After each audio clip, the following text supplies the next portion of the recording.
Hey, just how do you feel? And do you think, knowing your hand and body the way you do you think there's a chance that you'd be able to play on Sunday? Yeah, definitely. I think just I mean, I played the entire game with it basically, so it's really just about being able to grip the ball, do the things I normally do, and we're gonna go test those out today, see how it feels, and go from there. But yeah, I feel confident in it. Well, why do you feel confident in it, and how did it just feel in the days after the game once the adrenaline wore off, Jimmy? I mean, Christmas made it feel a little better. I'll say. It's a torn ligament though, so it is what it is. Kind of the pain, just it's not going anywhere. So I know what that feels like, but it's just it's about being confident going out there and being able to do what I normally do with the football. So we'll see where it gets us, but I feel good right now with it. Hey Jimmy, how difficult was it to play with that in the second half? Uh, I mean, pretty difficult. If you can imagine not being able to use your thumb very much, just the feel of the ball that you normally feel, can't really grip it the same way and throw it the same way. But I felt like as the game went on, I kind of slowly started to adjust to it, and my throwing style actually changed a little bit just to compensate for it. Kyle, on Monday it mentioned specifically that the third quarter throw. I mean, was that type of throw particularly difficult with the thumb? And then why didn't you mention it after the game? I mean, you didn't have the greatest game, but you did have a thumb injury. Well, why not sort of use that to kind of explain what may have gone on? Uh, well, I mean, for multiple reasons, just that's just not me. Even when it happened on the sideline, I tried to be low key about it and just tell the trainers, but I knew there was cameras and everything. I wasn't trying to put that out there, and just it's not about me. It's about the team, honestly, and that's kind of my mindset. And as cliche as that sounds, that's how I kind of play. And so it was I don't know. It was one of those things. Just the beginning of the second half couldn't really pull it down and save that throw like I usually do. But and so it sailed a little bit. But all those things, I think I don't know. As the quarterback, you're supposed to be out there. This is as a quarterback, it's my team, and I'm supposed to be out there, and that's kind of the mindset I've always had. Jimmy, Kyle mentioned the other day that it happened on the sack, the Autry sack there toward the end of the second quarter. Can you walk us through, like, how, did your thumb get tangled? Did you land on it funny? Like, what exactly happened? Yeah, he kind of Bud Dupree, I'm pretty sure was coming from behind me, kind of grabbed me from behind. If you can imagine, I was holding the ball, and he kind of hip tossed me using my thumb, and then we landed on my thumb on top of that. So it was kind of the perfect storm for a thumb injury. But that's football. Stuff happens out there, and just got to move on. And that's what I tried to do out there. That was actually what I was going to ask. So, Kyle mentioned that there's a sense of urgency around the facility now, that it's a playoff mentality. How do you feel about the energy in the locker room at this point? Good, good. Definitely better than it was after the game. Just I think guys got away for a couple of days, got to enjoy Christmas, and it's playoff atmosphere now. Now it's for real, and it has been for a while now, but now the chips are really on the table. So it's an excited locker room, I'll say. Guys are confident right now. I know everything happened last week, but guys are confident just in the team that we have, and we know what we can do.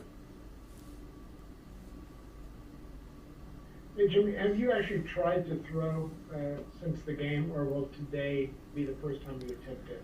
No, today will be the first day. We've been just trying to tack it down as much as possible, get some of that swelling out.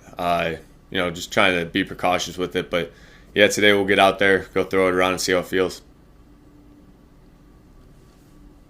Jimmy, obviously we're back on Zoom, and you guys have been doing meetings via Zoom. Is there any anxiety or flashbacks to last year, even though it's not quite that bad? Has that come up at all for you guys?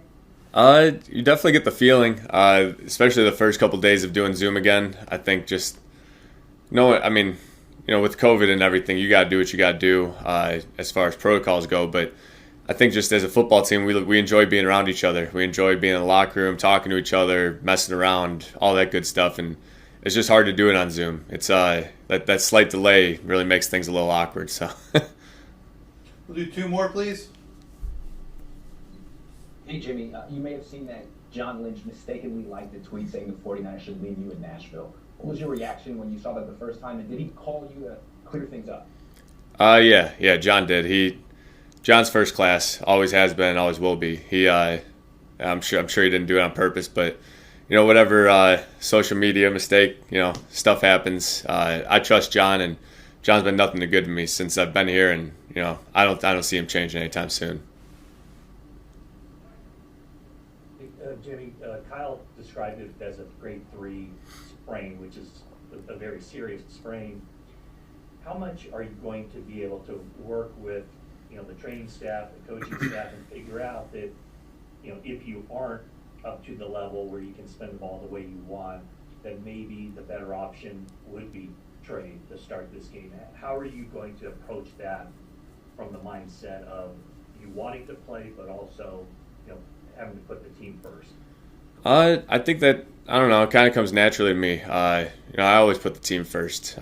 As much as you want to look out for yourself and do what's right for you, team comes first, and I've lived my whole life like that, so I don't think that'll change. But I think it's just a matter of being, on the same page with me, the coaches, the trainers, all, we'll see how it looks today. If it looks good, it looks good. If it looks bad, it looks bad. It's just kind of one of those things you got to test it out and, go through it. But until we do that, it'll be hard to say. But, yeah, I mean, we'll all be on the same page, and, we'll do the right thing for the team.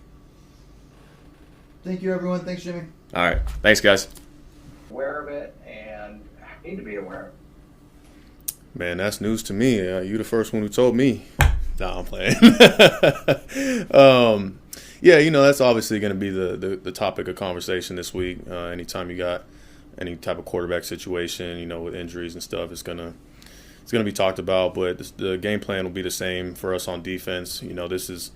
This is a week where we got to be hyper focused, and it's got to be our best performance. We got to come in and start fast, finish even faster. I think that's my mindset. It's a 1-game season right now, and our whole entire focus is on the Texans offense, stopping them, and run past whatever. It's got to fall on our shoulders on defense. That's how I'm taking it. Kyle on Monday said that Trey Lance has had the best 4 weeks, most recent 4 weeks, since he's been here, and that the defensive coaches and defensive players would say the same thing. So, that's the question to you. I mean, what have you seen from Lance, and if Kyle's right, what exactly kind of leaps out to you about him? Yeah, I think just his confidence has continued to grow and grow. I think early on in the season, working on the scout team, he was kind of more so playing things a little safer, using his legs a lot to try and just extend or just to run, and didn't want to throw an interception. And I kind of pull him to the side and be like, hey, look, Trey, first of all, we weren't getting the work that we needed to, defend balls down the field, and that's why you saw that on game day. And also, just for his sake, I'm like, listen, this is your opportunity to take chances, and develop in that part of your game. Take a chance, try and see, can you fit the ball in the tight spaces, or can you throw on the run and make a completed pass down the field, different things like that. And so I think after that conversation was had, he started to really just grow, and you start seeing these crazy plays where he's just getting right over guys' fingertips and just tossing the ball downfield, making these great plays. And so it's just a confidence thing. You grow every year, especially as a rookie. Just every single day doing things a little more and more, pushing the limits, and I think that's what I've seen out of him. Right, a couple things from the past weekend. First, how much attention did you pay to other games going on, things that might affect, your own playoff standing? And also, with the extra week this year, getting 18 weeks in an extra game, how beneficial was the time off to kind of, recover over the last few days also?